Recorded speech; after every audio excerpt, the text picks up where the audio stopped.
Content warning. This podcast contains bones, blood, smut, and swear words.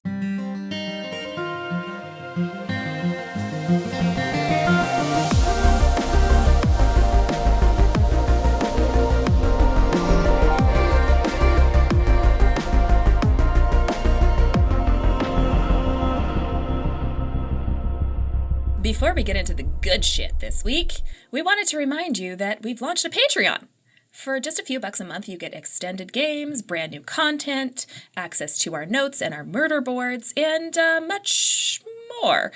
So if you would like to be part of sponsoring John's addiction to the Roman Empire-based video game extended universe, you can head to patreon.com/frontlinefifth or follow the link in the show notes. Okay, back to that sweet, sweet Bone Zone action.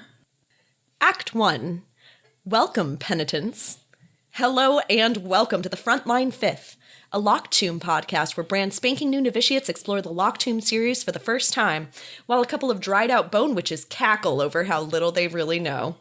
We're currently reading Gideon the Ninth by Tamsin Muir, and this week our social calendar is booked solid, hanging out with every weirdo in Canaan house, but we've got an hour here penciled in to talk about chapters 26 and 27. I'm Hannah, and I legitimately love talking to strangers, even if they're from the 8th house, so I had a good time in these chapters. Marie, do you enjoy conversations with people you don't know that well? I drive my children nuts because I talk to everybody like they're my best friend. Thank you. See, someone gets it. We're also joined today by our baby lictors-to-be, Brooke and John. So, Brooke, how do you feel when you stumble into an unexpected hallway conversation? You know, I actually have enough Midwest training to be pretty adequate in those situations. Could you expound on that? What counts as Midwest training? Tell me more. I lived in Ohio from age 12 to 22. And Ohioans are famously talkative? They're Midwestern. They say hello to you on the street, and they don't know who you are. They'll talk to you about the weather. It's involuntary, but I kind of like it. See, this cracks me up. My mother is from Illinois, and the Illinois Midwest vibe is more like we don't talk to anyone, including our family. Is that like Chicago style? Midwest is a spectrum. John, what about you? Are you going around talking to all the randos and strangers in your life? Yes.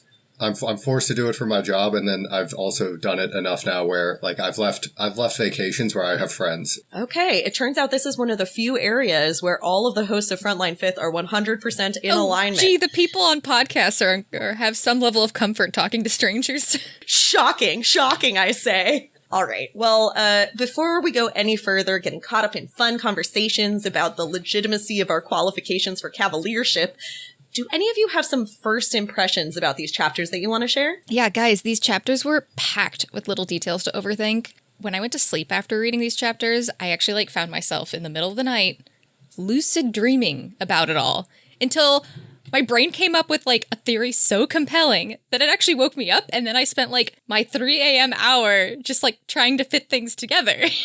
This is incredible. Yeah, a lot of those ideas weren't as good as they once they saw the light of day. But some of them, I think, actually had some merit, so I'm excited to get into it. That's amazing. These chapters were so compelling, they lived in your dreams. I think it's become very, very clear this chapter, and it was certainly an underlying thread. It's just that Gideon is such an unreliable narrator, and Harrow and so many other characters clearly know more about the situation. I so agree. The feeling that I get is Harrow knows a lot more than Gideon, particularly about Dulcinea and Pal and Cam and just a bunch of other things as well. And also, I think we got some confirmation on some of our conspiracy theories immediately, or at least what I would consider confirmation on our conspiracy theories. So I'm very excited. These were fun chapters, and once again, the two of you picked a perfect point to have a cutoff to maximize my annoyance, where we get to the end of the chapter and the last line hits, and then it's just like, oh, you guys are done for a week. And I'm like, God damn it.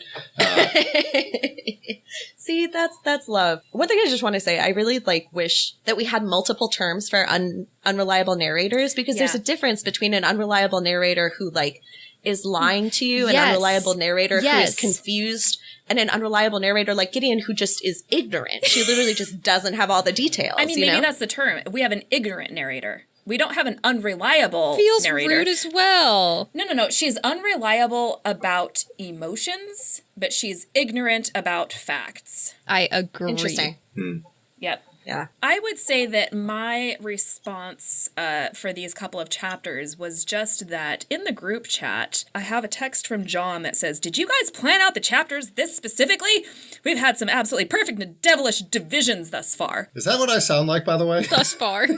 Only by a text when I'm like rereading. I went and listened to the 2 chapters that I thought we were recording, which happens to be the 2 chapters that you were going to go and immediately read, John. And yeah, that was a perfect place to do this. This is exactly what I hoped that Hannah had done. Wait, there's another cliffhanger? God damn it. There's a cliffhanger on virtually every end of episode, John, and you're welcome. You rat bastards. So what you actually said in the text thread was, "I'm forever impressed by you ladies. PhDs, but also fuck right off." Ugh. Y'all hit everything that I wanted to say, and I'm so glad that you like these chapters, because I know not a lot of like plot is happening in them, but that almost is more fun because it has so many more little details that you can like grip at and try and figure out. And with that, please meander through the Canaan House cast with us as we present episode 13, Every Weirdo in Canaan House. Act 2, Life is a Tragedy.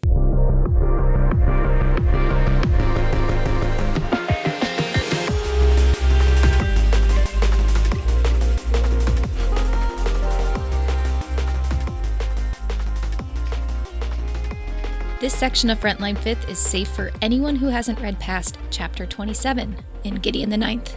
Let's recap. Chapter 26, 7th House Skull. Dulcinea knows Gideon's secret. Silas scorns Gideon Nav. An invitation to tea with the 8th. Chapter 27, 6th House Skull. Harrow and Palamides negotiate for access. Mega Theorem or Secret Door. Harrow and Gideon have a fight.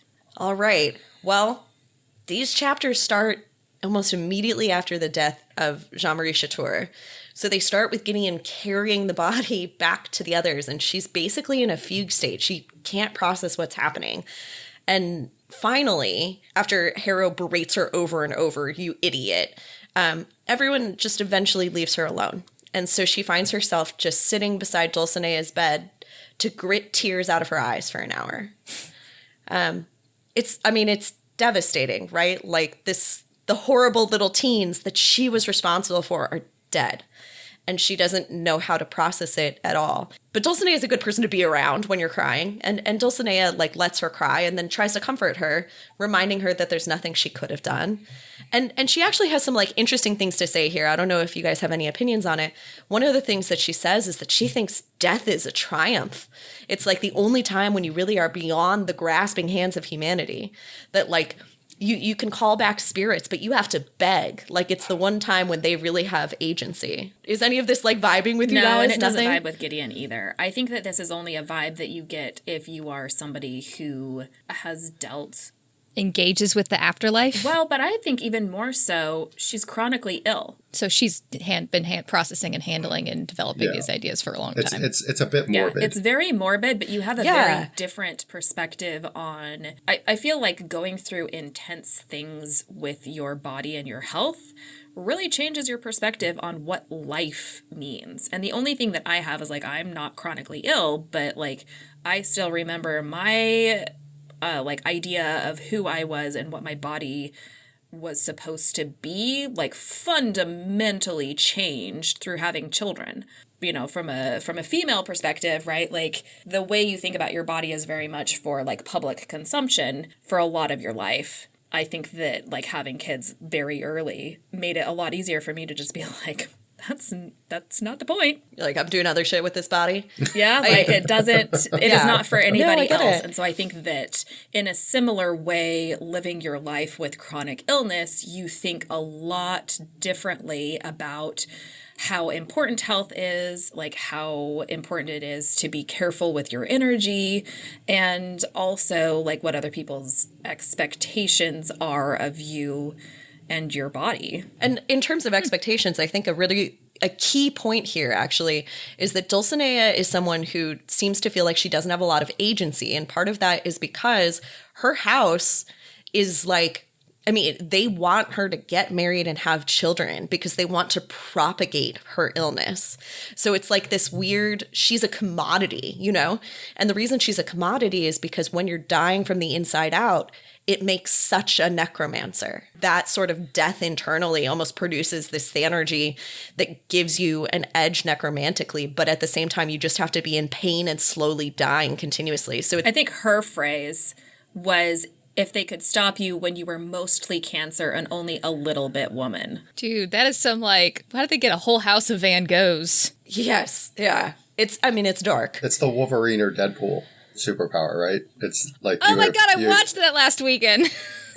I haven't seen it. Tell me what you mean. Wolverine and Deadpool both have like the regenerative power, but it's mostly just it's a cancer, right? Like it's like their superpower is just their cells regrow at like an astronomical rate because it's mostly just like almost a cancerous superpower. And so that's kind of what's happening here is like her superpower is that her cells are dying at such a rapid rate, but because it's cancer, they're replicating and just creating more and more energy, right? And that allows her to be basically a super necromancer, right? Like we haven't really seen a tremendous amount of necromantic like ability from her outside of the fact that like it seems like she was, despite her disease, able to like solve a bunch of the tests, right? She was able to accumulate some keys. So obviously she's a very, very good necromancer, despite the fact that She's got a lot of thanergy, but not a lot of thallergy. Look at Brooke! Yes. yes. Congratulations, Dr. Anderson, necromancer. That was excellent. What is the three-letter acronym for a necromancer? We have to come up with that. NP, Necroloid Prime. No, because that's only one dude. But I want to be the Necrolord We'll Prime. work on this. Because I think we should wait, work off what we our, moved past that a little bit too quickly. You want to be the Necrolord Prime. It's such a cool name. who doesn't want to be God? I could be God. I wouldn't be good at it. Necrolord Prime. It is such an amalgamation of incredible things. So then Dulcinea says something that Gideon doesn't understand. She says, one flesh, one end. And Gideon's like, I feel like I've heard those words somewhere before. At which point, basically, she has very explicitly in this moment actually revealed that she's a fake cavalier. Because a true cavalier would have said those words to her necromancer and received them in turn from her necromancer as part of like the swearing in oath ceremony of becoming the cavalier primary. And so what this means is Dulcinea definitively knows that she's not a real cavalier. And also she doesn't give a shit, right? She doesn't think this is a big deal. And Gideon actually has kind of a nice moment of catharsis here. She's like, yeah, I'm a fake cavalier and I fucking suck at it. At which point Dulcinea tells her, actually, I think you're brilliant. You would have been a brilliant cavalier. You are a cavalier worthy of a lictor. God, Dulcinea's the best. Yeah. So they have this really like beautiful, charming moment, and then they stare deeply into each other's eyes, and it's getting real steamy. Oh yeah, holding hands. Just looking. I mean, I'm feeling my heartbeat. A lot of contact. Up there. Hands, eyes. And then Palamides walks in and completely breaks the moment. Not me. I wasn't here. It's just amazing how much she is like basically an 18-year-old boy. She's like 18, right? Yes. Oh, yeah. Actually, I think she is 18 and she does have that vibe. So she basically panics and she's like, I wasn't doing anything, and she leaves. Pal, of course, has been treating her for her injuries. Yeah. Oh, my goodness. Pal was like, Cam says that you have like dozens of bone fragments in you.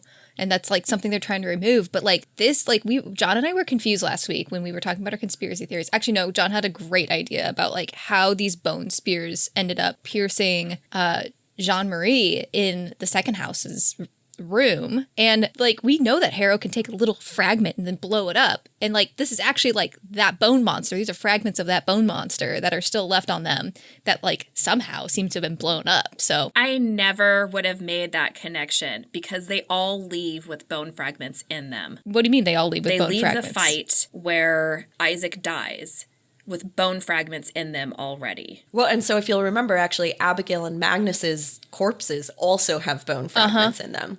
Like, this is a consistent phenomenon of kind of exploded bone shrapnel. There's something going on. Yep. It just seems like the bone monster, like as part of killing them, like, you know, throws bones through them and parts of it break off, and then maybe this will feed into the conspiracy theories at the end, but it's just, yeah, it's now capable of propagating, right? Because now it's outside the facility, right? It's...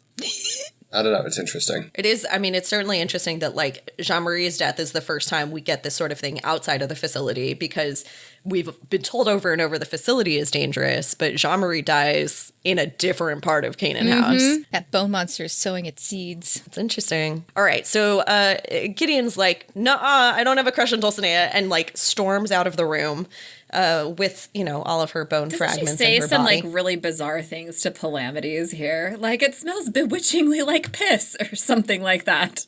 Like about like the salve, the drawing salve that he'd put on her.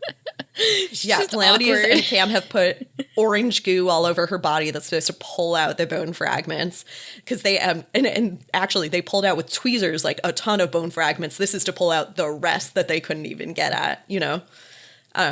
Yeah. All right, so she storms out and immediately like almost physically runs into both the necromancer and the cavalier of the 8th house. Bactericidal 8th house whites. What does that mean? I feel like the 8th house aesthetic is very sterile. Like Yeah. it's all white, it's all smoothed back, it's all we are pristine and go fuck yourself. And you know, they try really hard not to waste any time in their endless quest to be the worst. So Silas's like first comment is, "Oh, they're dead then," about Jean-Marie and Isaac, to which Gideon fucking freaks out because she's like, "They had names. They had names, you fuck." And Silas shuts this down in classic 8th format, announcing that he has no interest in hearing what Gideon Nav has to say. She's nothing but a thrall, a servant, A a villain. serf of the 9th house. God, what a thesaurus. It is a fun thesaurus. But of course, Gideon picks up right away. Not only is he insulting her, he said her fucking real name, right? He said Gideon Nav, not Gideon the 9th, Gideon Nav. He knows who she is. And he has known all along, literally since they arrived at Canaan House, because he was told by Ortis Nigenad's mother, Glaurica, when she returned to the 8th house. So we now have a situation where like Gideon's been trying to keep everything under wraps for weeks, months, potentially.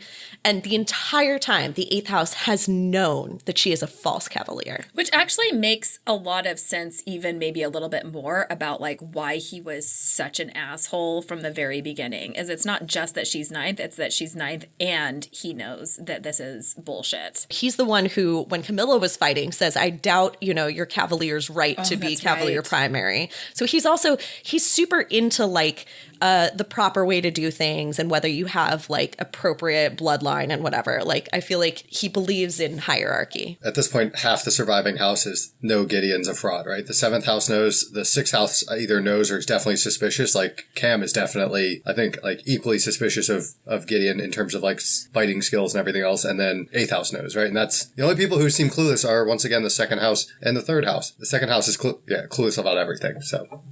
Oh, yeah. The other thing that's like fun here is, you know, Harrow was so fucking freaked out about the possibility that anyone would find out that they don't have everything correct. But everyone knows, and honestly, almost no one cares. Anyway, so Silas continues to throw in a few more insults just for good measure. He's a real dick about it. But he also says in this like unbelievably patronizing way that he doesn't think she's a bad person. She is a victim of the 9th, a victim of a house of murderers, a tool of her oppressors. And so, in a pivot that would make any jazz dancer sweat, he suddenly invites her to tea. And she's like, "What? Did you invite me to tea?" And he repeats himself word for word. He's like, "You are invited to take tea with me." What Eat is me, her milkman. response?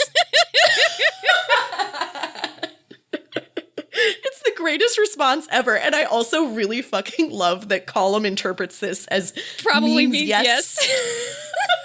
Yeah. I think that if Colum had not been bred to be a battery for the 8th house, I would have actually really liked him because he has like perfectly comedic timing. It's always almost something like super sensible. He has very good comedic timing. He is often the only person in the room who's doing something like reasonable. Like when they initially found the ashes and they're debating about where they came from, he's like, "We could ask." Yeah, I really like Colum a lot, actually. Surprising for the 8th house. So Gideon's just had, you know, a deep, tearful conversation with Dulcinea, an awkward interaction with Palamides, and then, you know, frankly, disquieting and frustrating and upsetting interaction with the 8th. So she basically just goes back to the 9th quarters, and she, as much as she has Harrow, she's alone, right? She starts suffering these horrible, horrible nightmares about the death of Magnus and Abigail and Jean-Marie and Isaac. and her own mother shrieking, Gideon, Gideon, Gideon. She's just kind of trapped in a like really horrible internal dark world. The way that all of these nightmare scenarios are described are like as visceral as describing being Abigail and Magnus dead in the ladder as like wet laundry. Wet laundry was like, it had a visceral vibe, but it's actually not descriptive of gore. As in this one, it was gory. This one is gory, but it has for me like the same impact because it's also not gore described as the way that it like I've read it in other books. It's also, I think it's a beautiful job on the part of Tamsin Muir because she's not having nightmares about what really happened, because that's not what happens in real life. Your brain translates it into adjacent things, right? She's just having nightmares about being unable to save them in horrific circumstances over and over. One that gets me is her like trying to make the bed, but Jean-Marie's in it, and so it's just like blood and parts. Yeah, more wet laundry. And like Shit. weird like sopping things. Like she can't make the bed because the bed is soaked in blood and Jean-Marie's body parts.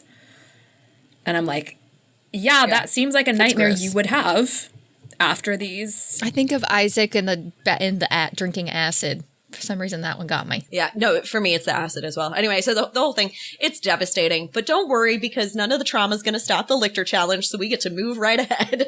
And Gideon basically soon finds herself with Harrow visiting the Sixth House in the Sixth House quarters, which is kind of cool because we've never seen any of the other houses like areas in Canaan House. We know that Harrow decked out the Ninth House quarters with bones for ambiance, but the Sixth House has a different take on ambiance. It's very sterile. They have these huge windows, which they've covered with blackout curtains because they basically live in a space station. Their world is too close to the sun, so everything is like blocked off from radiation. They like to be totally internal.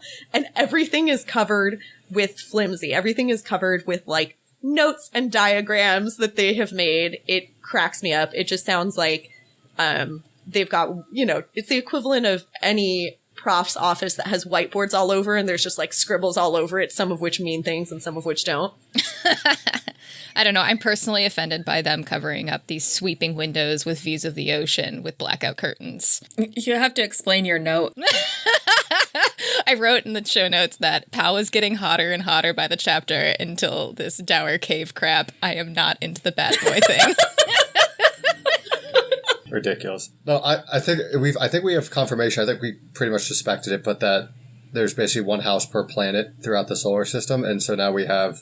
I think this pretty much confirms that they're on Mercury or Venus, one of those two, and then the ninth are still on Pluto. We decided Pluto, but that also means that the houses aren't in order, right? So no, that's interesting. So Right, well, the order of the houses doesn't necessarily correspond to the like order of the planets, radial order of the planets. the first house is Earth, right? So it's interesting.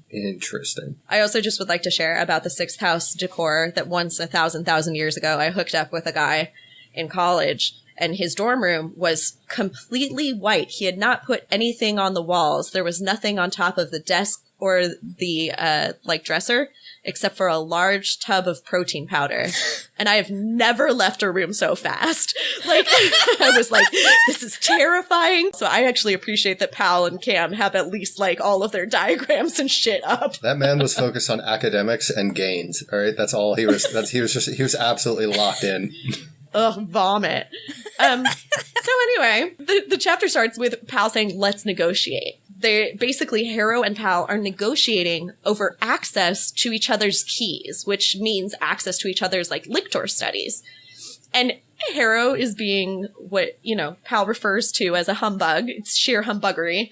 She refuses to outright swap the keys. She's offering an hour's access to the room. She is not willing to give up more. I love that Gideon also has this pause of being like, did you just use the word humbuggery?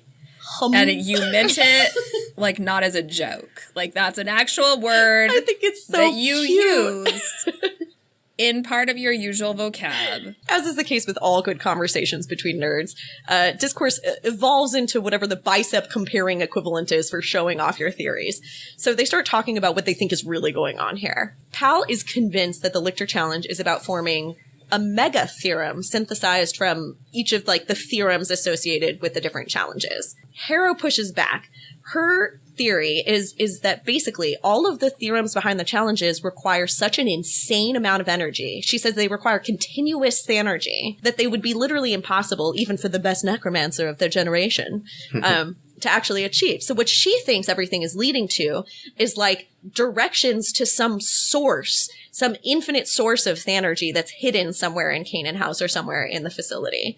So Pal summarizes it basically as a secret door theory. You think that there's like something hidden, that this is direction signs to some sort of giant infinite battery. So Pal says he sees puzzle pieces, Harrow sees direction signs. And I'm sitting here going, why can't it be both? ¿Por qué no los dos? I will point out that even if it is a mega theorem, one thing that Pal says that I think is really interesting, he says he thinks there's something wrong with it. There's a flaw in the underlying logic. The whole thing is an ugly mistake. So Pal has at least some sense of what he thinks the mega theorem is going to be, and he thinks there's something missing, you know? Or an ugly mistake could like refer to the fact that he has like pretty high moral standards. He wouldn't do whatever the mega theorem is. It's interesting, right? Because the world's in decay. And so if you're looking at it as they figured this out 10,000 years ago, but things are falling apart, maybe there was an underlying mistake the entire time. And that's why the lictors are dying.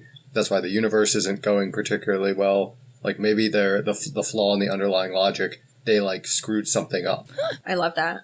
No, I think that's really interesting. In another really impressive pivot, Pal pops right back into negotiation mode and promises to hand over all of his notes on what he thinks the supposed mega theorem is in exchange for Harrow helping him pick a lock. Do you all have feelings about this? This was the one rule. He's got to have some reason to think that he could pick a lock and not have it have consequences. I don't know, as I've been evolving through these chapters, I've come to put less weight on that rule being a threat versus just being a hint, right? Like that was kind of like what Harrow took it as kind of early on, was more of a hint than a threat. It was literally like a first clue to tell you to go and look for keys. Right. I dig that. Yeah, and as we've been going forward, it feels that is probably I'm agreeing more with Harrow these days. They're more like guidelines than actual rules. Exactly. Anyway, so they all go traipsing off together. The necromancers are talking, weird necromancy stuff in front, and we're hanging out with Gideon and Camilla, who are chatting in the rear. Theorems in the front, cavaliers in the back. Keep working on the rhythm there. I'm picking it up, John. You and I are usually on the same wavelength. Yeah. I'm there. I got it. Necromancy in the front, swords in the rear. Oh. Nope. No. We need a bong. Yes. Bong. Okay, good stuff. So, I feel like Gideon and Camilla could be having just like a casual conversation, but Gideon just like immediately opens it up by asking Cam what her real weapon is when she's not pretending a rapier is her preferred mode. I love how direct they are. This is who I am as a person. But also, it's just another point in Gideon's favor that she's like an absolute savant when it comes to like martial combat, right? Like she very clearly picks up that. And this is really interesting because at least we think the G from the note that she got means that like what some version of Gideon previously was in the second house, which would be again martial combat. So it just feeding into the conspiracy theory that maybe Gideon is reborn. She's of second house blood, or like a child of the second house, and or I don't know. There's something there. There's more threads to pull on that. Right. And you're totally right. I like the idea of calling her like a martial savant because we've really heard over and over that she actually is a truly brilliant, like unusually brilliant swordswoman. But you're right that she also pays attention because she like has a thing for learning about swords. She like wants to know how a move is done. She's excited when Camilla does a backflip in their first little fight together. And one of the things I really love, I think it was in last episode, Pal gets pissed off at the second house for assuming that the sixth house would be weak and says, I hate people who assume. You didn't even watch her. You didn't even watch how she moved. You didn't know that she was going to be a good fighter or not. And Gideon, on contrary, is watching people all the time to the point where she literally has noticed that Cam draws her rapier and her dagger at the same time. And she knows that she's going to get absolutely bashed by Colin with his shield. Yes. Yeah. it turns out Cam admits that actually she's a fan of wielding two blades, two short swords. And that's because she and Palamides, when they were 11 years old, did the research, did the math on the best weapons, and decided that that was going to be the most like versatile and effective way of fighting when the time comes to really fight. And I have to point out, I'm trying to decide that I think that it was last time when Jean-Marie was like, wait, the sixth learned swords from a book? And Cam is like, no, that's stupid. It's just that Palamides. But it's a little true. And then you hear this and you're like, but no, actually, you kind of did. Yeah, we're min-maxing like weaponry, right? Like we're game theorying weapons, right? So it's a little true. It's a little true, okay? Yes. Do any of you have like feelings about when the time comes to really fight?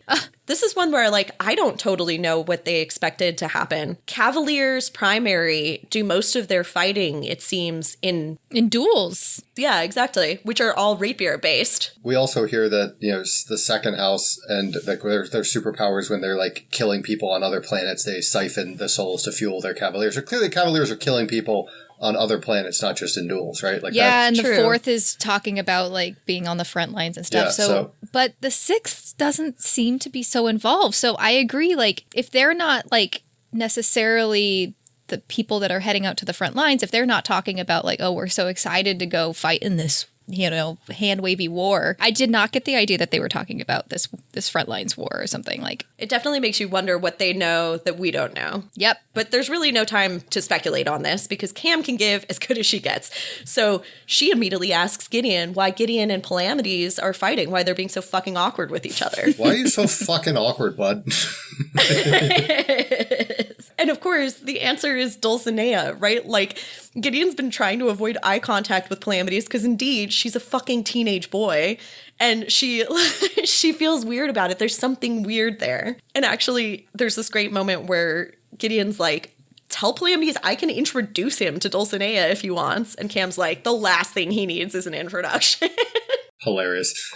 We're at the door, so there's really no more time for banter. It's another one of those lictoral doors with the black pillars and the sharply horned skulls carved into it. Yeah, what the hell is with this? Is this like, okay, this imagery is very necromancer, right? Like, if you were, like, outside of this book is, like, sort of, like, I don't get, like, the super dark vibes outside of the ninth house. Like, the ninth house is where all this weird bone shit was. Outside of it, you're, like, in this, like, beautiful marble and wood house on Earth surrounded by the ocean. And then you come across this door with, like, long-horned skulls and black snakes. And I was like, I mean, like, in, like, a very dark world, this is exactly the right imagery for a necromancer. But what the fuck is it doing here?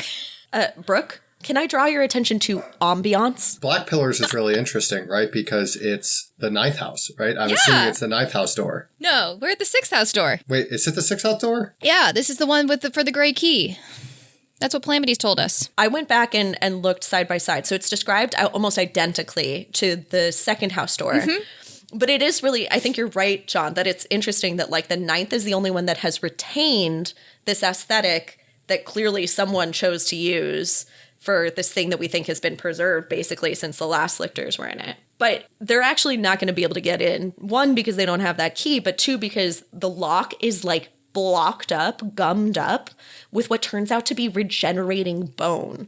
The same kind of regenerating bone that they encountered in that winnowing challenge, in the second house challenge. So this, and they describe it as like having like chips taken out. Like I think that's the eighth house must have tried to come and use it, or maybe it was the seventh, right? Because the seventh house had the gray key initially, and now the eighth house has it. So one of them seems to have come and tried to maybe like chip at it. It's possible. It definitely seems like it's almost impossible to get out, right? Like Palamides tried to get it out and was unable to, and basically is testing Harrow to see whether she can pull it out. I think a key thing to point out here is that Harrow makes clear that this shit was not there when she counted this door on night one, which means that someone has put it in since the time they've all been in Canaan house. Anyway, Harrow's like, I'm a fucking bone witch, back off, flexes the absolute shit out of her Thanergetic theorems, and goes to town on it like only a bone magician can. But it is powerful stuff. It is too strong for her. And so Gideon's like, yo, you need more power. Saddle up, sunshine. And and basically has Harrow siphon her again, even though this was like this big, scary, horrible thing. And it takes a lot less, but, you know, siphoning Gideon is enough to give Harrow the power to pull that regenerating bone plug out of the lock. I wonder if it takes as strong of a bone magician to get it in there as it did to take it out. That's a good question. Super interesting. Really interesting. I will say, Powell also says here, don't get used to using her like that. It's not good morals, and also not good, Theory. Not good theory, whatever that means. Well, maybe it's it's a cheap workaround as opposed to figuring out the proper theorem cheat. that will work. Yeah, that's the impression I get. Working harder rather than smarter. Pal's talking to the door afterwards, being like, we're coming for you. Or that was the vibe. I don't remember the exact words. Being like, we're catching up to you. Even a supernatural force is not, unbeatable. Yeah, that felt kind of out of character. So I'm trying to figure out why he's talking to the door as if he's talking to a supernatural force. My read on that was that it's like, I think he thinks whoever's murdering the folks is also the one that blocked the door. I think he doesn't think it's the other houses that block the door. It's clearly whatever's running around killing people, right? But he tends to be somebody that's pretty rational. And so why does he think that message is going to get delivered? It might just be him being a big nerd and talking out loud. I mean, we said last time that they're a cross between scientists and theater kids, so... That's true. All right, so the conversation devolves again into talking about the other rivals in the house. Palamides says that he's least certain about the third house because he's unsure of which twin to worry about. And Harrow immediately is like, it's the big one. I love that. And Gideon's response. take on this is this is weird because they're literally the same size, but it's just that Corona has such a bigger personality and bigger hair. I think she says something like the anatomist's gaze of Harrow could feel the bigger personality of Corona. And there's still a key unaccounted for, so they don't know who has it. They go through the specifics of the keys. The sixth house has 3, Harrow has 1. The 8th house has 2. Did I make that up? The 8th house has 3 because they have their 1 original and the 2 that Dulcinea had. So there's 7 keys accounted for, and we know there ought to be 8 because there's 8 houses. Brooke, did you not check our murder board? I updated it with that information. Okay, so John and I created a murder board last week, and it turned out it was in between when we recorded last episode and this episode. But it turned out that John had already read these 2 chapters, because he just finishes recording an episode and then immediately goes and reads the next 2. I have a lot going on in my life, as you're very aware, yes. Because his self-control is minimal. Yeah. No, his excitement is just built way too high. And so he was building this murder board with these 2 chapters of information that I didn't have. And so at the time, part of me was just oh, he's got a lot of theories that I feel are coming out of thin air, but okay. You do your thing, man. You rampantly speculate. And then I read these chapters and I was kind of putting together all my thoughts at the end. And I was like, oh shit. I literally put together my own murder board at the end of it because I was just trying to process everything. And I was like, oh, this is where he was getting all this crap. Now it makes sense. I'm not brilliant. I just am 2 chapters ahead of you. I tried my best to not. I just thought you were being very creative and imaginative. I tried my best to not throw anything too spoilery for these 2 chapters on the murder board. I was trying to put myself in the shoes of someone who hadn't read these chapters as we were doing our board, and then I apparently did not do a good job. So yeah, you and I might have to revisit that together, Yeah. but we'll get to it. Okay. Where were we? I think you're both geniuses.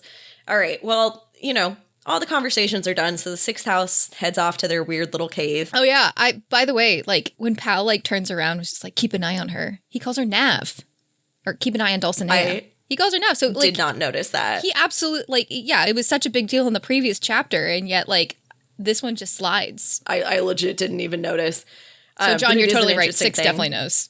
Yeah. Everybody knows. Yeah, and I do love keep an eye on her, and Harrow thinks that the her is Harrow, but it's not. It's Dulcinea, which gives Harrow the opportunity to formally ban Gideon from seeing Dulcinea again, which means it's time for a tiff. It's a pretty good fight. It escalates really quickly. It's so bad. They were legitimately it's quite painful. So there. They were so there. Gideon is even with the right after everything has happened and hearing Harrow basically say, "You dullard, you idiot." After Jean-Marie and Isaac are dead, Gideon, it's almost like Gideon internalizes that, and she's like, yeah, Harrow's right. and then immediately is like, Yeah. let me help you out. Like, yeah, we're a team. Like, yeah, you need to siphon me. Like, the sixth house is watching. Like, let's not look weak. And then you have this. I was gonna say, this is our like romantic comedy / romantic like run up to the climax where we have communication on like kind of two different wavelengths, right? In terms of just if they talked about it and sat down and were on a little bit more of like an equal footing, it would. But they've never literally talked about any fucking anything. Yeah. Ever. Also, they're 18. Like 18-year-olds are not generally equipped to like help somebody process trauma and survivor's guilt. Like to some extent, this is like totally understandable, right? Like Yes. Harrow probably herself is feeling like a certain amount of like grief and trauma that she doesn't know how to express and is very rational Right, about. but she's also being very much like the reverend daughter and buttoned up, and I'm taking care of everything, and nobody sees anything. Yes, but then she's not handling Gideon well, and so poor Gideon, she's like absolutely just completely traumatized. Has had this like small moment of therapy with Dulcinea, but overall, like Harrow feels very much like she has a goal in mind. Like she is handling this by like moving on to the next step that she needs to get to. And Gideon doesn't have a next step. Harrow hasn't told her what she's thinking. She knows nothing. Like, it's constantly shown that even Right. though, like, Harrow throughout this process has gained respect for Gideon and has started thinking about her as like, oh, maybe we are a pair, maybe we are a team, she still very obviously is like, no, close to the vest. I don't tell Gideon anything. This is only my thing. yeah, what does Harrow know that she's not telling Gideon? But I don't know. Part of me also thinks that what's happening here is that, like, Harrow, basically at the very beginning of this whole lictordom excursion, she's like, here's your opportunity to help me out and then peace out, which doesn't, like, actually fit with what we've been told is going to, or what we've been led to think is going to happen with lictordom. Like, and Gideon herself doesn't think that that's even a possibility, she says here. Like, she doesn't even think she's going to get her freedom after this whole thing. But I think that Harrow might actually have some sort of a plan. Like, I've started wondering if the whole competition that's happening between a lot of these houses is, like, to find what Harrow thinks is some like energy source for Thanergy. Like that this is what the competition is for, is to find the source of like all this endless Thanergy to do all these incredible lictor feats. And I think what she's trying to do to kind of put together some pieces here is like she wants to find that first and steal it for the ninth house, which is absolutely crumbling, which is looked down upon. And that's what she's telling. This is what she's telling Gideon, is like, reprioritize the ninth. At the end of this, neither I nor the ninth will need you for this pantomime. Like that she wants her help to get this source of energy, and then she'll peace out and Gideon could go do whatever she wants. Like that's what I kind of came to the conclusion of at the end of this, is that Harrow's single track trying to get this done, and she doesn't know how to handle Gideon's trauma as like a road bump in this. I think that you're absolutely right, and I feel like the miscommunication very much feels like Gideon became aware after that first thing of like, oh, we now have to be a team. I am not getting out of this. Like, it was supposed to be, I come here, I help you, I peace out and get what I want. That's not happening. Like, we are probably dying here together, or you're becoming a lictor and together. we can leave here together. Somehow, like something like that is happening, and Harrow's very much like, no. Harrow thinks that she's doing her a favor. But also, I am keeping you out of this. You are still not part of our, like, we are still not a pair. We are still not a team. And I think she thinks that that's like her version of being nice, of getting Gideon what she wants, like not including her. But now Gideon is feeling differently. And so now I'm thinking, Brooke, that maybe our conspiracy theory about lictors forming into one body or something along those lines is now just entirely incorrect, right? Maybe. Because it sounds like as we're getting closer, Harrow thinks she doesn't need Gideon, which would go against that kind of idea. And maybe like the one flesh, one end thing is just literally like, hey, we're going to die together and we're going to like, we're going to live together, we're going to die together, as opposed to like a literal, like, we are now one body. It's literally it's a metaphor. Yeah. Yeah. I do want to point out, though, because I think actually, like, we've been talking a lot about what Harrow is saying. Gideon also throws some shade during this fight. And one of the things she says is that Harrow doesn't understand the meaning of the Cavalier at all. That Harrow is being an idiot for not understanding that, like, every one of these challenges has been about pairing and about relying on one another. Mm-hmm. You know what I mean? So it really, like, I think it could go either way. I think both of them are blinded to, they're both looking at it from their own perspective and not doing a good job looking at it from the other. And never talking to each other about what the goal is, about what's happening, about where this is headed, about what might potentially happen. It is still very much like Harrow tells Gideon what to do, and that is it. And you are not actually truly an equal in a team. Right. I want to bring up kind of like what I think is like the crux of when this shifts into just like true pain, we can't come back from it, is this moment when Harrow basically says that Gideon has not had her priorities straight and has been making bad decisions. And Gideon reads this immediately as like, you made bad decisions that led to the death of Isaac and Jean Marie. And just says, fuck you, fuck you, fuck you. Yeah. But I feel like that's a decent leap in logic. All Harrow said was that she was making bad decisions. It could have been about anything. It could have been about hanging out with Dulcinea, which we know that Harrow hates that she does. But Gideon it's still so raw and so fresh, and she feels so fucking responsible that everything is being translated through this lens of, I let these teenagers die. Yeah. So Gideon basically ends it saying, I hate you. I have always hated you, and I will always hate you. And Harrow ends it saying, and Gideon, I don't even, Griddle, I hardly ever think about you anyway. I don't remember about you half the time. God, such a bad fight. So condescending. And this is exactly where we were, like what, chapter 1, chapter 2? Yep. So, have any of you been in a fight like this before? Yeah. No, actually. John? No, not really. Okay, so it's just me and Marie. I absolutely have to. It doesn't, thank God, they're so rare, For right? the same I don't exact know. reasons of... It takes this perfect stacking of you two are not talking about the emotional- exact same things, and you have this so completely interdependent relationship where you are already assuming. So it's like the same thing of like Harrow saying you make bad decisions, and she's not necessarily meaning bad decisions about how she did anything having to do with the teens, but Gideon immediately goes, you always say this, you always do this, you're always like this, fuck you, fuck you, fuck you. Yeah, and your blood pressure is just so high that you can't stop it from coming out. That's a big part of it too, is that like, I think they always have the potential to have this sort of fight, but this one is particularly egregious because of how heavy shit is. The stakes are really high, and they are really scared, and they are really hurt. So they are already at such a like high emotional level that there's just nowhere to go from there. So they basically like blow it up until it's about to pop, but it's not popping, These things never pop except explosively. You have to let it like cool off for a while. And you never have it unless you know somebody that well, that you can say something that will just, right? Like the worst thing that Gideon... Yeah, you're not performing. Yeah, you're not performing. Like, you know exactly what to say that will be like, those are words you don't take back. And, well... And to some extent, like, you mean them. No, you mean them. Like, maybe not to, like, the raw passion of it, but, like, you mean the underlying sentiments. Yeah. Of being like, I've hated you. It's like, yeah, you probably have hated each other, resentful.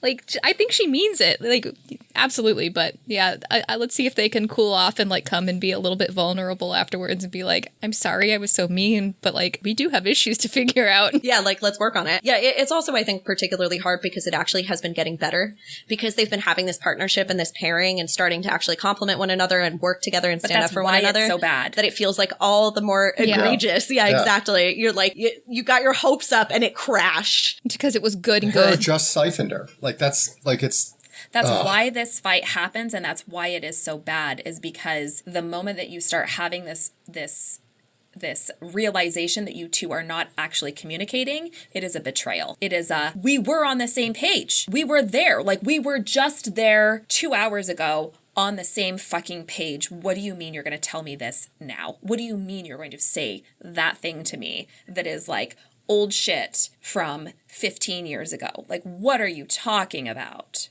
So bad. It's a bad fight. And with that growing unresolved tension, we'll leave Gideon and Harrow fuming and head off to play this week's game. Oh, I'm so sorry. Interstitial. You lily-livered, tooth-colored asshole. Tooth-colored asshole is incredible.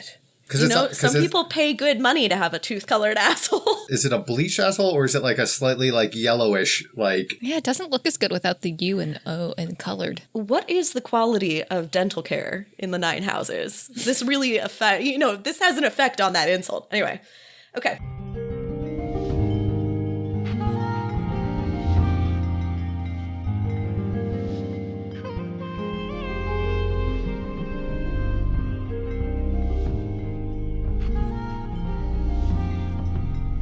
9 out of 10 necrodentists agree. Also, I just had to look this up. Lily-livered, the etymology of this. First known use of lily-livered was in 1605 from the medieval belief that the liver is the seat of courage, and a lily, of course, is white or pale. So if you don't have like a red bloody liver, then you don't have any courage. This is fascinating. Yeah. I love that. This week, we're all feeling a little pissy about the assholes we're stuck here with in Canaan House. And so we figured it's time to clear the air. We're going to cathart real hard. Cathart? That's not funny. A word, is it? Please tell me. No. It is now. We're here for some catharsis with some insults. We're playing This Asshole Again. The game goes like this. There are hundreds of glorious insults in Gideon the Ninth. I'm going to read some, and you, my lovely co-hosts, are going to guess who said it and to whom they refer. I'm going to point out that I may have an unfair advantage here, so I'm only going to step in at the end if Brooke and John do not know it. Okay, Smart. that sounds like a good plan. Yeah, you've read this more times than we have. I just would like to share, like, how bizarre and hard this game was to prepare, because basically I don't have time to read through the whole book again. So I'm scanning through it, just looking for sort of, like, insulty moments. I highlight really, so many of them. I should have given you my copy. Whose main claim to fame was that he is more decrepit alive than some of the legitimately dead? That's got to be Crux, right? Ding, ding, ding, ding, ding. Who said it? All right. It's got to be Gideon. It's gotta be Gideon, right? Yeah. Very good. Whose brain is a base and shriveled sponge? Is that Gideon? Who told her that? Probably Harrow? Or Aglamine. Somebody in the Harrow. ninth house. Somebody in the ninth house. Marie? That is, of course, Silas Octokizron, the master of these fucking insults. No, it isn't. Incorrect! It's Crux! It is someone from the ninth house. It's Crux who tells Gideon that her brain is a base and shriveled sponge. Yeah, it had to be around the dirty magazines. Who, my dear friends, is lumpy and sad. Lumpy and sad.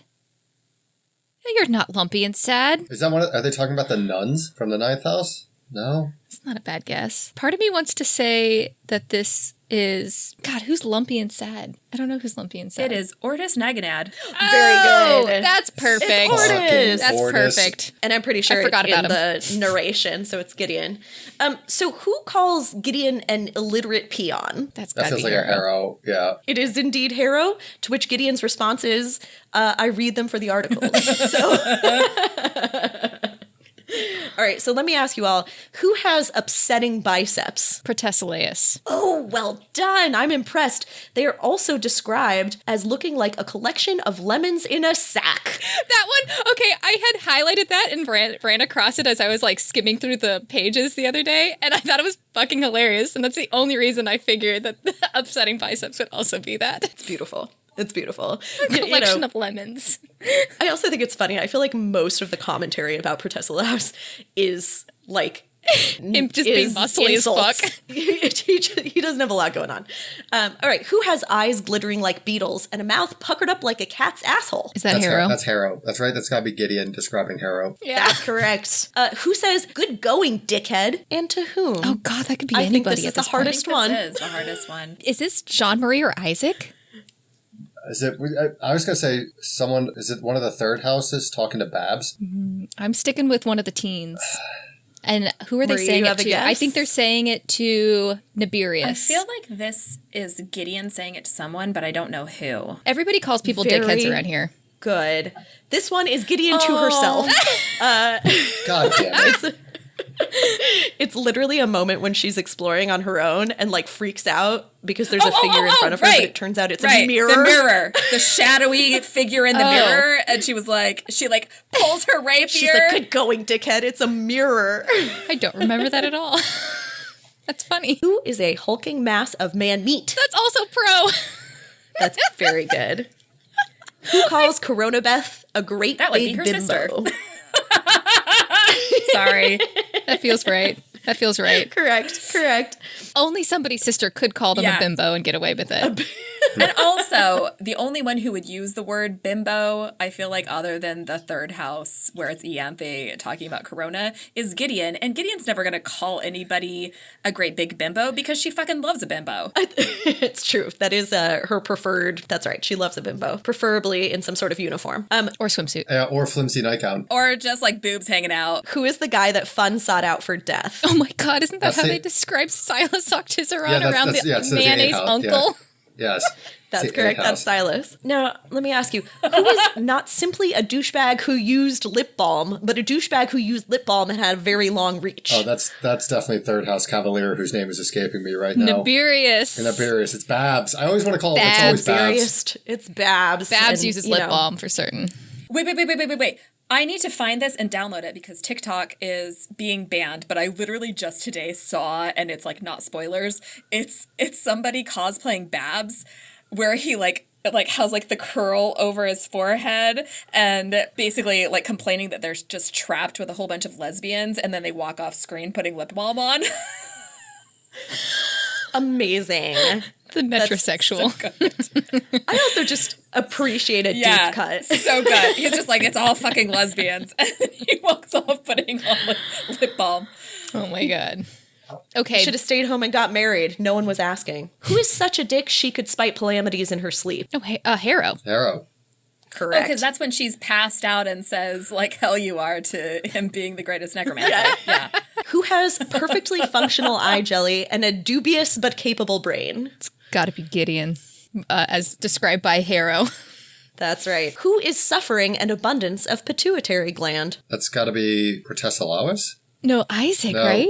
Isaac and Jean-Marie, the Oh, terrible yeah. terrible Yes, teens. Yes. It is indeed Isaac. All right, I like this one. There are two people who are described together in a moment as crude sculptures of men. Who are they? Is this pro and column? Yes, I mean- very good. Makes perfect sense. This is while Column is being siphoned, so he's basically just like catatonic, and then Pro is still just a hulking mass of man meat, so crude sculptures of men. Who has been too damn slow on the uptake? Harrow? Or is it the second house? They're talking. It is Nice. the second house. Nice job, John. Nice. Nice job. Oh, when he got super angry and it was hot. And it was hot. Oh man, Brooke's so disappointed. He was so hot until he lived in a cave. I am a cave person, so this only makes Calamities more attractive to me. Yes. So upsetting. I have blackout Right. curtains. But who is a smarmy cloud-looking Silas. motherfucker? That one's Silas. That's good. That's good. Yeah. That's good. I just fucking love all of her choices for just Yes. pale. You know, Two-colored, cloud-looking. Lily All right, livered. and the last one, who is very nearly good-looking instead of being the act of three jawbones meeting a chin. Oh, that's Pal. I thought that was a weird description. And now, just to relieve the tension, I wanted to give you all the opportunity to insult any of the characters, or hosts, or humans of the world. So, without further ado, the floor is yours. See, the bad thing is I don't have any good insults. I just call everybody regularly, including myself, if they're doing something dumb, a doorknob. I love Ooh. that. That's a good one. That's That a is classic. fabulous. I've been rewatching Letter Kenny, so just my repertoire of insults and or it's just like slowly becoming more and more Canadian. But no, It's also wait, but you're correct to be turning to them for insults because also the lexicon of that show is out of this world. Oh, fantastic. and I'm just going to say I'm going to take the opportunity. I know you guys love him. Teacher is starting to annoy me. He is just absolutely agree. fucking useless. Like it is really like I suppose he gets better and that's the reason why you like him. But he's just the guy stirring the pot a little bit and is otherwise just a completely fucking just His job is just to lunch meat. He's clap not his doing hands, anything. apparently. Yeah. He doesn't do fuck all. Like he's not even providing really medical care. It seems like, I'm freaking dying. the sixth house is providing all the medical care. What is he actually doing? Okay, so what is your He's- insult for teacher? He seems like a serial limp dick. He's not doing anything. Serial Olympic. But he's cheerful. I don't know. I think he's all sparkles. Sparkly limp dick. He's fucking 10-ply, bud. I don't insult people Allowed. except in the way of Marie. But I do have a lot of thoughts on other stuff. One thing that I would like to give a massive insult to are Madewell jeans. They are a perfect example of upsetting and expensive irony. Say more. They're not made particularly well. No, I got 2 pairs, entirely different, like, jean-type materials.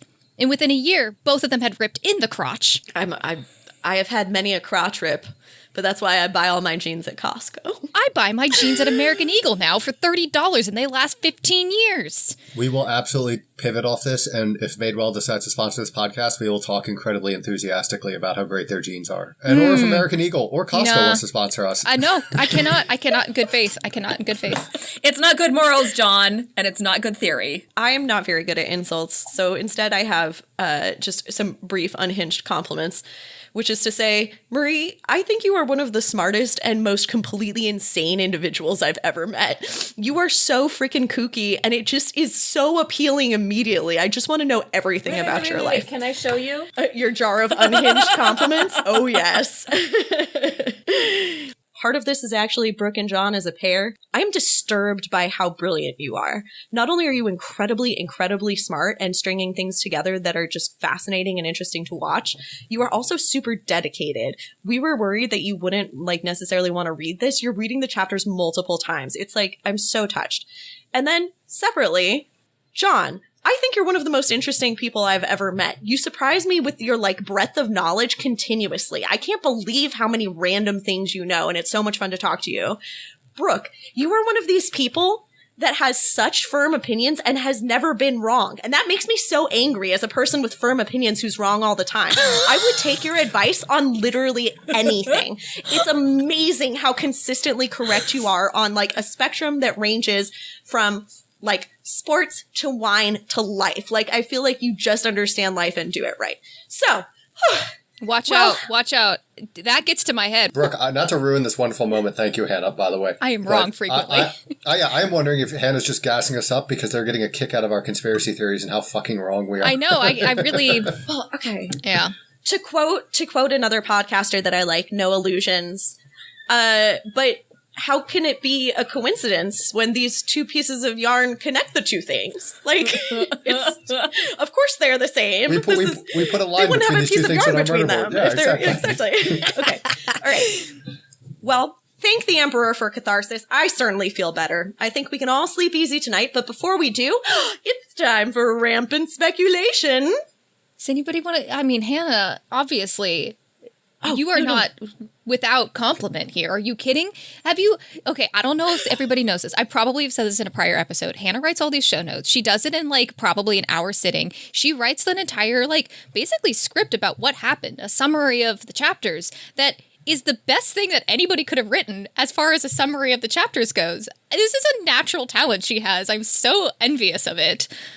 It's very cool. Again, I'm going to go collapse in a corner and just weep into Dulcinea's arms, but for good reasons, not for dead teenager reasons. Act 3. Come with me for the cold, hard facts. So now is the time when we ask our sweet, innocent newbies to give us their conspiracy theories about the deep, dark universe. So, Brooke and John, what the fuck is happening? Dude, okay, so John already has come to a lot of these conclusions, but I just feel like I want to kind of walk through what's happened, the pieces we were picking up, the details we had to overthink. So, we get told very early in this chapter that Dulcinea is probably a very powerful necromancer because she has cancer.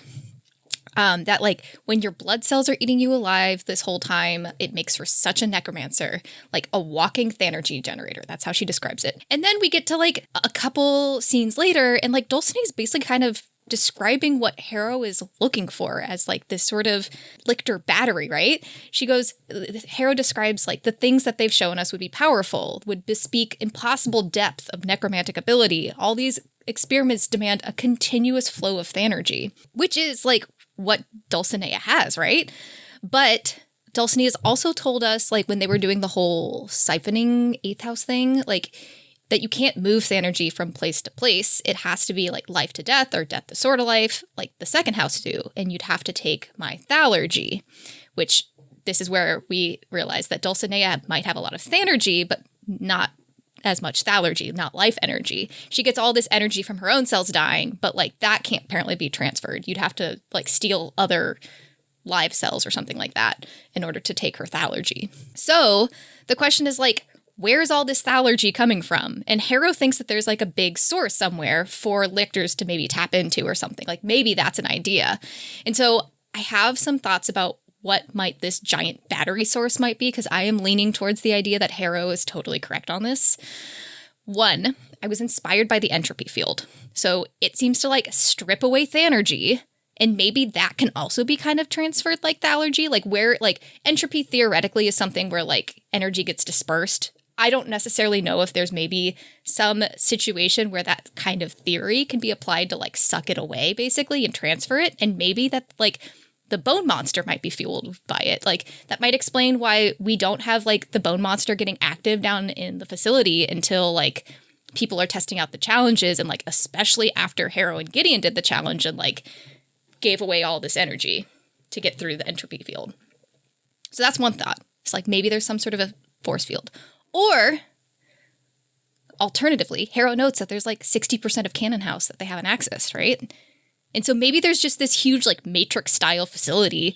Oh my God, to wait, fuel Brooke, that's Lictorhood. exactly what I was going to say. Is that Yes! there's an Right? entire Matrix facility somewhere, or mine was either it's Matrix style or the reason that there's thousands of ghosts. I'm editing my previous conspiracy. I think they ripped open like a hole or like something, like maybe like a breach into like death, or like across the river. I don't know, like something where they like killed thousands of people to like weaken the gap, and that's where they're pulling all the energy from. Is like they're pulling it straight from the death? afterlife. Yeah, from like the death or the afterlife, or wherever these spirits are going. Interesting. That's slightly different than the Matrix theory, though, because like I'm looking at like the ninth. I was reminded of the fact that the ninth house, like suddenly 198 kids went missing when she was a kid. House, right? Not in Canaan House, they went missing from the ninth house. Like where did they go? True. Like maybe they got shipped off to become like the next generation of fuel cells. Interesting. And Silas is calling the ninth a bunch of murderers. So I don't know. Those are little bits. Anyway, so those are my options. Either like these entropy fields can be like somehow the concept can be transformed to like strip away and transfer energy for others to use, or there's like this Matrix style facility that's just a thalurgy generator. Other things. I was also thinking about the winnowing and the transfers, what we've learned from that thing, which is basically sensory translocation.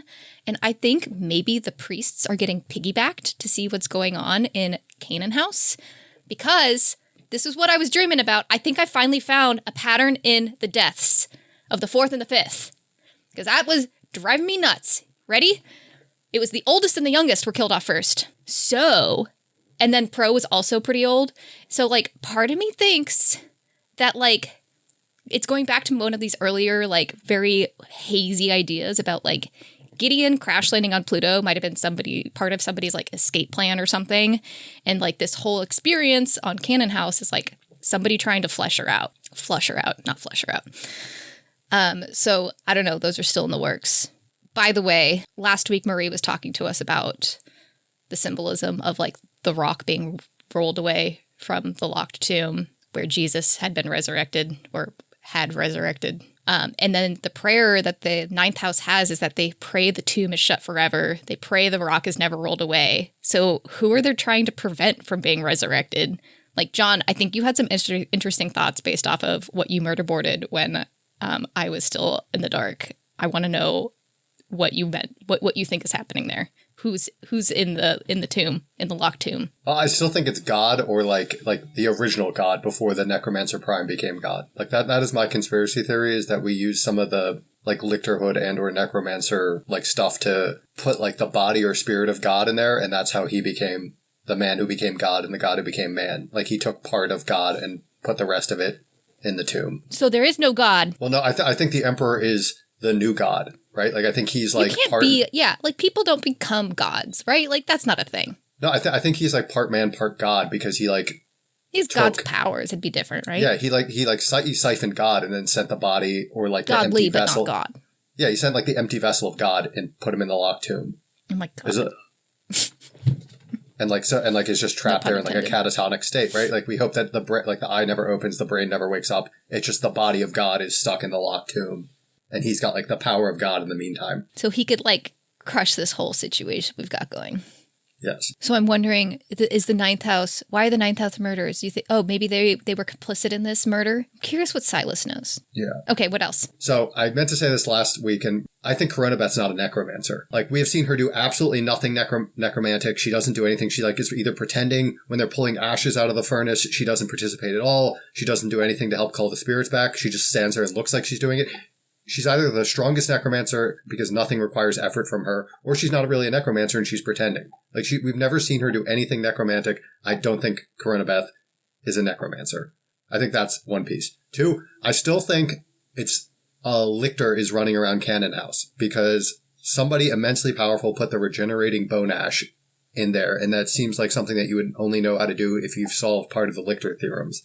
So I still think... So you still think there's like there's somebody else in Canaan House that we haven't seen? Yes, it's got, at least to me, it would seem like all of the old Lictors would not want the new Lictors to happen because they're going to get replaced, right? And so you have a natural motive to want to kill off at least some of them, right? So some of the old Lictors are dead, and if all 8 houses became Lictors, they replace them. But now we only have 4 or 5 houses left, so there's at least like 3 spots left or 6 spots for the old Lictors to stick around. Wait, but don't you think the priests are Lictors now? I don't know. I'm going back and forth on that. Maybe Teacher's that been would so be goddamn useless. I'm thinking that maybe he's not actually a Lictor. I think maybe he's just like an actual priest. But I think there is a Lictor running around Canada. But then the other 2 priests are like MIA most of the time. Or like if they are there, then they're like just background figures, which either to me means that they're just like there to be a pair of eyes. I do like your idea of like the Emperor being able to like winnow into, or not winnow, like sensory transfer into like look through the priests or the skeletal constructs, because skeletal constructs always feel like they're listening. Yeah. So that could be I was thinking about that. That was initially what woke me up. I was like, the bone constructs are lictors. And then I was like, no, I think that's right. Okay. But yeah, so I still think it's either the Matrix style batteries in the basement or they like ripped open a hole in death by just killing so many people that they like weakened the barrier or something. God. And that's where they're pulling all the energy from. So we talked about, I think 2 conspiracies ago or 3 conspiracies ago that like Gideon is like when she got crash landed, she's like partially like I was thinking that maybe like they transferred the spirit of a Lictor into a new body when we were talking about spirit transferring. I don't know exactly. There's something there. Like, I think Gideon's partially a Lictor already, or is like some form of like Lictor demigod type you think, of like, thing. That explains her being able to see lights or something? Yeah, like she can see lights. Like we find out when she does the original energy transfer with Harrow when they're walking through the entropic field, like she should have died, right? And she's actually like perfectly fine a day later. Nobody else is a redhead. Yeah, well, that's interesting.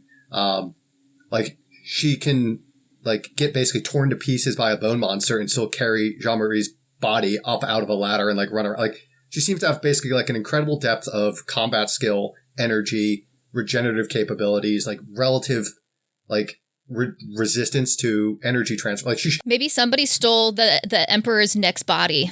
Yeah, or she's like partially a Lictor already. I don't know. There's something there. Like she's just too good already at like everything. So like maybe she's partially a second house Lictor reborn.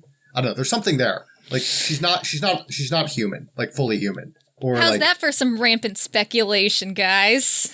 Well, I guess we'll see if Gideon is in fact Neo next time when John and Brooke join us to find out whether Harrow has any skeletons in her closet in Gideon the Ninth, chapters 28 and 29. And if you, dear listener, are like Brooke and John reading along for the first time, make sure you find our reading calendar on our website, frontlinefifth.podbean.com, or follow us on Instagram or TikTok, which are both linked in the show notes. If you like this podcast, please share it with your friends and give us a 5-star rating anywhere you can. And if you don't like it, feel free to lie. Now head off to sleep, my baby necros. Mommy and Daddy have some deep spoilers to discuss. No commentary on it this time, Mommy Don? and Daddy. Oh yeah, we're getting used to it. Act 4. Death must be an absolute triumph. Warning, this portion of the podcast is 98% spoilers and like 2% snickering. Seriously, we will spoil anything and everything in the series up through Nona the Ninth. If that's not what you want, turn back now.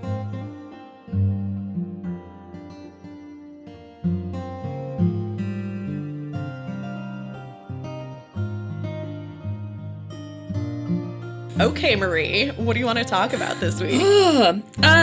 So before we get into their speculations, their rampant speculation, and all of the ways in which they're too fucking smart for their own good, there were a couple of things.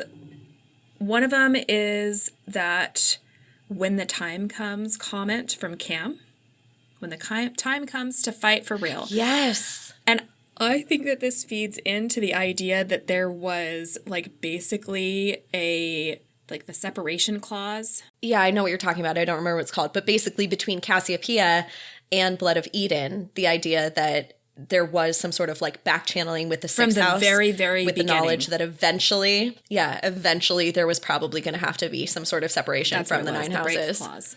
Right. And so I think this has to do with the fact that everybody in the sixth house knows about the break clause and is ready for it and is waiting for some sort of secret signal. We don't know what the secret signals are other than they knew what to look for so that they didn't get fried in the Dominicus flare in Harrow. And the fact that nobody understood that their installation was literally a little spaceship that could get up and move through the river. This is because everybody treated it like it was just a floating space station that was more or less a library, like rather than any sort of vehicle of any kind, let alone one that could move via Celia or through the river or however they did it. I think the sixth house being archivists, having this break clause, and then the comment from Cam of when the time comes to fight is basically they keep getting and Palamedes as Master Warden, who would have like basically at the highest level access to any idea of what's going on,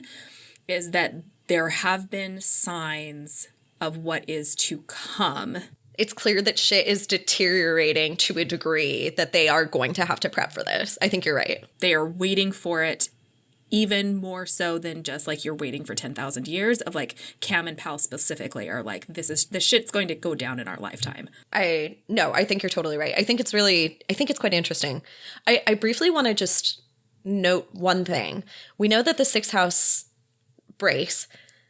I am unconvinced that there is a flare from Dominicus, because the flare from Dominicus theory is based on the idea that if God dies, the sun will go out. Is there a mention I don't think somewhere we like necessarily know that they saw it? It like this. I don't think so. I think it's like literally in the same vein as, I mean, it might be true, but like a big piece of Harrow the Ninth is that God has to be in his own little chambers because he can't be. And that's just a blatant lie. Like, so I just wonder how much of what Jod tells his lictors is, you know, even remotely true. It could be that there's a flare from Dominicus, in which case, goodbye to many of the houses. Pluto unaffected. Like there's intimation that there actually was a flare, because that is why it was expected. Like nobody was like looking for the sixth house. Yeah, it's possible. But at the same time, they know that the sixth house is there because when the body of Nibirius and the body of Gideon, now Princess Kiriona, are sent to negotiate with that planet, with that off-world space that Nona and Cam and Pyrrha are in, like presumably they're there negotiating for the sixth house. So it's like known that they are being kept prisoner. No, they did figure out there was like communications later. But I think that's what it was though, was it was like communications later, and there was like a period of time where they were like, oh no, the sixth house got fried. And then the sixth house pops up and says, right, literally just psych. Yeah. Anyway, I think it's like, it's tough to tell. Only Electo will tell. We'll find out soon, I'm sure, the degree to which any piece of it is true. Because like this is what we were talking about literally from the beginning of today, is the idea of an ignorant narrator, that ultimately there's so much more going on in the world than what we are privy to. So we're getting little bits and pieces. It's always hard to know what is true and what you've been told. I also had a little note here that just says necromancy ambiance. So first off, I think like in one of our first episodes, I'm convinced that the skulls on the door of the second house are like ram skulls because of Ares and Mars and whatever. And then the fact that I forget that they're on every door. It's just fucking cows. Well, and I told you at one point, I think it's Oryx's, because it's this famous like rebirth story and rebirth from. But it just makes so much more sense if it's just the fucking cows is funny too. But also the thing with the ambience, like basically the way that conversation went of basically saying this is what you think necromancy would look like. I'm like, Yeah, no, I think that's literally why it looks like that way. Because from the very beginning, they're like, we're leaning in. Well, and at the beginning, they're creating necromancy. They don't know. It's not normal at the beginning. Necromancy is an aberrant, unusual, wild thing. Whereas like we are living in a world 9,000 years later where necromancy is background noise, that it's so normal that it doesn't have to be associated with any particular aesthetic. And you can be third house necromancer with your gold gauzy shawl, or you can be seventh house with your frilly green dress, because necromancy doesn't have a specific aesthetic. It's something that belongs to everyone, not just like the goth group. The other thing that I wanted to talk about that doesn't have to do with their theories is I really love every single one of these conversations with the fake Dulcinea, with Cytherea, because it really feels like she's actually in therapy. Like she is using this opportunity to tell her story pretty explicitly in a way that she's like never necessarily been able to tell it before. And the way she describes death as being this escape is like, especially in this context, not just of a person with chronic illness, but a person who has had chronic illness for 10,000 years and has given up so much of herself and so much of her moral compass and so much of what she believes in the world in order to protect a person who is an asshole, right? So it's like, it's this idea that you don't have any agency and that you're dying forever. And that to truly accomplish that death would be incredible. She has this line when she says, I'll probably, like, don't be sad, Gideon. I'll probably live forever. More's the pity. Like, she's afraid that she might actually just straight up fucking survive forever. It's like a horror to her. And at the same time, she's also very explicit in every time someone asks her why she wanted to be a lictor. It's because she was scared to die. Yeah, so It's both at the same time. She doesn't want to continue living the way that she is, and she's so angry about it, but also she's still too scared to die. Yeah. Okay, the last thing I want to talk about, which I think will feed into their theories, is the mega theorem versus secret door debate. Right? Exactly. And John calls that right away. And it really is, it just makes me laugh because for me, this is like a consistent phenomenon with Harrow and Pal, that they both are so smart, but they're blind to certain aspects. And there's multiple times when Harrow is like, the sixth house is too obsessive about the details of like the aging of Canaan house. They're not paying attention to the actual goal. And at the same time, Harrow is like paying attention to the actual goal and missing out on some of the clues that would be useful to her. And this is such a good example of that because it is a mega theorem that teaches you how to be a battery. Like it is literally both of the things simultaneously. And also, because of the way that Nona ends, we're pretty sure that there's something else literally there and that there probably is. Like down in the facility or an extra lictor lab. Like the whole like numerology and like counting doors and what we expect to be there. There are laboratories 1 to 10, which is like, that's 2 extras technically. Like the whole thing is wild and weird and we're missing information. I really fucking dig Palamides understanding so early, but wanting to do the like last triple checks. We actually had a listener who I have forgotten to respond to and I, hopefully will have done by the time this episode comes out. We had a listener comment on one of our episodes that there's this moment during the anniversary party when Palamides gives Dulcinea tea, knowing, and we know this from other information, from some of the short stories, that she hates tea. So it's almost a test. And I think that Palamides like has a sense of what's going on, but he's unwilling to act until he has like firmly tested all the parameters and knows it for a fact. And the same thing is sort of true with the mega theorem, that he has a real sense of what he thinks it's doing. And he's sitting here saying it can't be right. There has to be a flaw. There's something so wrong with what this obviously builds to. And the thing that I think is fascinating, because again, I mixed myself up and I listened to the next chapters when we go and talk to Silas, and Silas says the same thing. Yes. Really? I haven't read those in a while. He says the same thing where he was like, the obvious thing here is incorrect. It's unacceptable and I won't be part of it. Right? Silas is a dick, but at least he's consistent. Well, he really does have a moral compass that I have like mixed feelings about, but at least he's like, I don't know. It's all interesting. When Ianthe actually becomes a lictor and they all find her, Palamides says, of course I knew what this was, but I dismissed it as being ghastly and obvious. Ghastly and obvious are my middle name. Yeah. And it is also like, I don't know, this is classic blind spot for Harrow too, is that it is obvious. Even Gideon during this chapter says so explicitly that Harrow is missing the fact that the central focus is the bond between Cavalier and Necromancer, that it is so clearly a dyad and it's not about the best Necromancer in the house. Yeah. All right, do we want to talk about their theories? They're doing such a good job. They've got so much here. I do appreciate this is the first time that like the battery theory has been floated via Harrow. And so I love that they took this and went fully into the Matrix, which was like a logical step, but not one I had taken or expected. I was like, well, that's a way to do it. And kind of, yeah. It also made me think when Brooke was talking, I wrote down continuous thanergy. And then I wrote down, are souls thanergy or thalergy? Sorry, this is such a good question. And we don't know enough about how like necromancy totally works. Are they burning the you're pinning that soul to yourself? Are they burning the thanergy? Are they burning the thalergy? Like, are they continually dying, or are they taking the thalergy of a soul that you are just using up slowly? During the siphoning challenge, Dulcinea says that it has to be life to death. It can't be death to death. You know? That it's fundamentally different than the way the 8th